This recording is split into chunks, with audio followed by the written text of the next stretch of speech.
Bangladesh's International Crimes Tribunal, or ICT, sentenced former Prime Minister Sheikh Hasina to death in absentia, ruling she committed crimes against humanity during the violent 2024 student uprising. Hasina fled to India in August 2024 after mass protests brought down her government. The tribunal found her and her co-accused, including her former Home Minister Asaduzzaman Khan, guilty of orchestrating a brutal crackdown, issuing kill orders, deploying helicopters, drones, and live ammunition.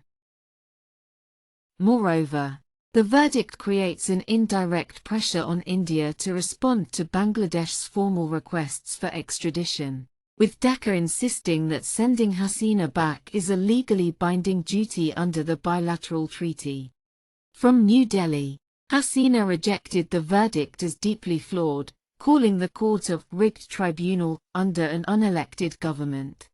She insisted she and Khan acted to minimize the loss of life, and argued the unrest was not a premeditated assault on civilians. Now comes the bigger question: will India extradite her? Dhaka has formally asked New Delhi to hand Hasina and Khan over, citing a bilateral extradition treaty.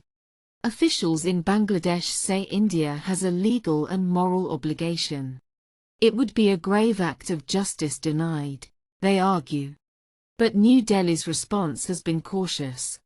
India has stated that it takes note of the verdict and is committed to the best interests of the people of Bangladesh. On the diplomatic front, India is walking a delicate tightrope as it navigates Dhaka's formal push for the extradition of Sheikh Hasina. While Bangladesh insists the request is legally binding under the 2013 bilateral treaty, legal experts point out that New Delhi has room to maneuver.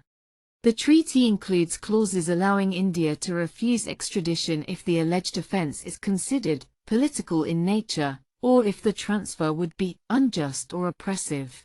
Conditions that could easily be argued given the highly charged political climate in Bangladesh. Analysts note that India may be reluctant to take a swift or definitive position, especially given Hasina's long-standing history as one of New Delhi's closest regional partners. Instead, they believe the government might choose to slow-walk the process, prioritizing its strategic and security interests over immediate compliance. This approach would allow India to maintain leverage, avoid antagonizing any political faction in Bangladesh, and keep its options open as the situation evolves. However, the fate of Sheikh Hasina may now rest as much in New Delhi's courtrooms and diplomatic corridors as in Dhaka's tribunal chamber. Whatever happens next, the world is watching. If you like this video, then like, share and subscribe to Mirror Now.